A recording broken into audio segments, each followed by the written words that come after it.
যারা একভাবে একাদশী করে তাদের কিন্তু সবসময় একরকম খাবার খেতে ভালো লাগে না, তাই মাঝে মাঝে একটু স্বাদ বদল করতে হয়। আর আজকে আমি একাদশীতে বানিয়ে নিচ্ছি, দেখো, কাঁচকলার আলু দিয়ে দারুণ একটা রেসিপি। কাঁচকলার আলু সেদ্ধ করে নিয়েছি আর এদিকে বাদামটা শুকনো কড়াইতে ভেজে নিয়েছি।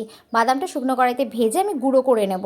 আর তারপর দেখো কাঁচকলার আলুটা এইভাবে আমি থেতো করে নিলাম। আর তারপর এর মধ্যে একটু সন্দক লবণ দিয়েছি, কাঁচা লঙ্কা, ধনে পাতা দিয়েছি, টমেটো কুচি দিয়েছি, বাদাম গুঁড়ো দিয়েছি, একটু গোটা জিরে দিয়েছি, দিয়ে ভালো করে মেখে এইভাবে আমি বড়ার মতো যেমন করে সেরকমভাবে আকারে গড়ে নিয়েছি।